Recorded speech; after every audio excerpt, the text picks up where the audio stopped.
शेष रुकावट नहीं डालते हैं, सफलतापूर्वक काम चलता है। हो सकता है देखने वालों को ये लगे कि यार वो तो कुछ करता ही नहीं, कुछ करता ही नहीं, कुछ करता ही नहीं, शंकर भैया, लेकिन पीठ के पीछे सहयोग उन्हीं का होता है। पीठ पीछे सहयोग उन्हीं का होता है।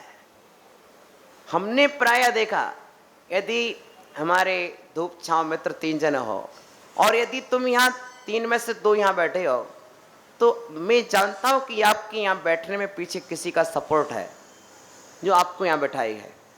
हम यहाँ नहीं बैठाए, ये मेरी महिमा नहीं कि तुम यहाँ बैठे हो। आपके घर में कोई ऐसा सदस्य है जो अपने त्याग के बल पर तुमको यहाँ बैठाए है, समझ रहे ना।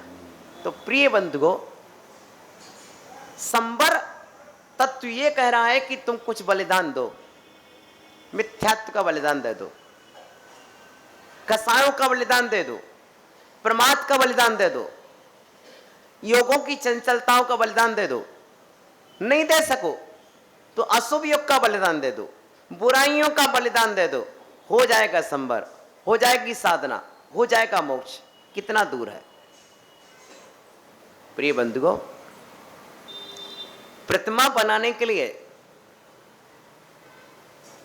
अनावश्यक पत्थर को छांटा जाता है और जीवन को भगवान बनाने के लिए अनावश्यक बातों और अनावश्यक विचारों को, अनावश्यक क्रियाओं को छांट दो, हो गए भगवान।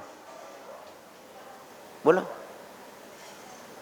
कुछ नहीं करना, जो अनादि से करते आए ना वो नहीं करना। बस जब जब गुरुजनों के पास हम पहुंचते हैं, गुरुदेव कुछ साधना बताओ, बेटा कुछ मत करो। जब नए नए साधक होते हैं तो बहुत कुछ करने के लिए दौड़ते हैं। जब नए नए साधक होते हैं तो बहुत कुछ करने के लिए दौड़ते हैं, और लेकिन जब साधक पुराना हो जाता है तो वो सोचता अब करने का नहीं है, साधना तो ना करने का नाम है। क्या ना करने का नाम साधना है? क्या ना करने का? अशुभ ना करना, अशुभ ना सोचना, अशुभ ना देखना। अशुभ न सोचूं, अशुभ न चाहूं, अशुभ नहीं देखूं, अशुभ सुनूं ना, अशुभ कहूं ना, अशुभ नहीं लेखूं। यही तो संबर की विधि है। शुभ चेरिया हो, शुभ किरिया हो, शुद्धि भाव भर दो मेरा।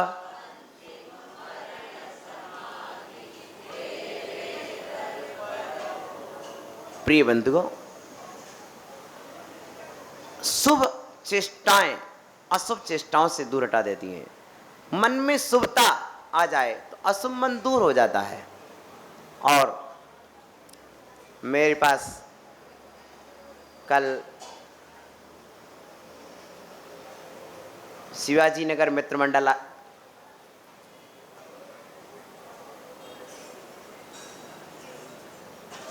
आए और बोले महाराज श्री, हम आपके लिए सम्मान पत्र लेकर के आए हैं।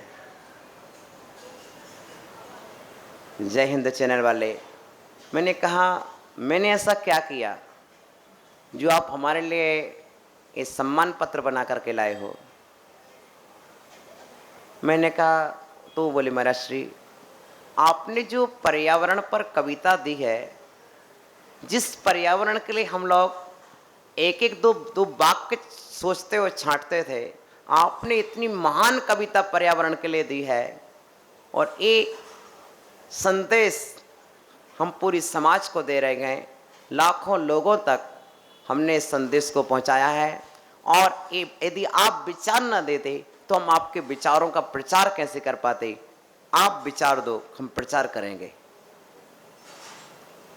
प्रिय बंधुओं, और मैं तो एक आविष्कारक हूँ, मैं एक वैज्ञानिक हूँ, और मेरा काम ही है, मैं किसी पुद्गल पर अनुसंधान नहीं करता हूँ, मैं अपने स्वरूप पर अनुसंधान करता हूँ और अपने स्वरूप के अनुसंधान में अपने विचारों का आविष्कारक मैं हूँ। जब जब मैं शांत चित्त होकर के बैठता हूँ तो एक नए विचार को जन्म देता हूँ। जब नया विचार जन्म लेता है तो वह विचार जब भी सृष्टि के प्रचार में आता है तो जनता के आचार और सदाचार में ढल जाता है। प्रिय बंधुओं, एक ही सूत्र सीखो, तुम विचार दो, ये प्रचार करेंगे। इनके अंदर विचार कम है, प्रचार की क्षमता ज्यादा है। बोलो सत्य कि नहीं स्वतंत्र भाई? हम प्रचार नहीं कर सकते, हम विचार कर सकते हैं, तुम प्रचार कर सकते हो। सूरज का काम है फूलों को खिला देना, बोलो, कि सुगंधी बांटना? बोलो तो सूरज का काम क्या है? फूलों को, लेकिन सुगंधी बांटना ये हवाओं का काम है। सुगंधी बांटना हवाओं का काम है। गुरुजी का काम है विचारों को परोस देना, शास्त्रों को लिख देना, और श्रावकों का काम है उन विचारों को जनता तक पहुंचा देना, शास्त्रों को प्रकाशित कराकर जनता तक पहुंचा देना। ये श्रावक हवा का काम करते हैं और गुरुजी सूरज का काम करते हैं। प्रिय बंधुओं, आज हमारे पास जितनी भी जिनवाणी है, कहीं न कहीं परंपरा से किसी ने तो किया है, फलता आज हमारे पास जिनवाणी है, आज हमारे पास भगवान है, आज हमारे पास मंदिर है। तो सूरज फूलों को खिलाता है और हवा सुगंधी को ले जाती है। इसी तरह गुरु शास्त्रों को लिखते हैं। शास्त्र क्या है मालूम?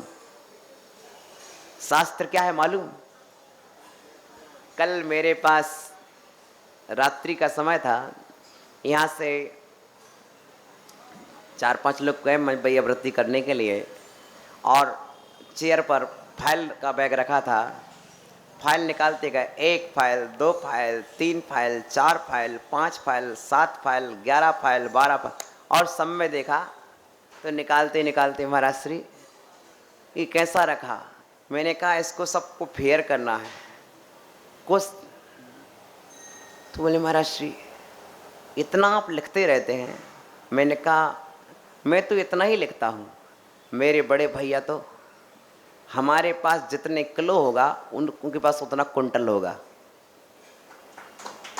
क्या? हमारे पास जितना किलो है उतने उनके पास कुंटल है। प्रिय बंधुओं, 100 गुना, समझे? विशुद्ध सागर जी तो और ज्यादा, 3 टाइम के प्रवचन लिखे जाते हैं उनके, जो बोला वह लिखा। क्योंकि शास्त्रों से बोलोगे तो शास्त्र बोलोगे, शास्त्रों से बोलोगे तो शास्त्र बोलोगे, और शास्त्र बोलोगे तो शास्त्र लिखा जाएगा। क्या बोला? शास्त्रों से बोलना है तो शास्त्र बोलेंगे तो लिखेगा क्या? शास्त्री तो लिखा जाएगा ना।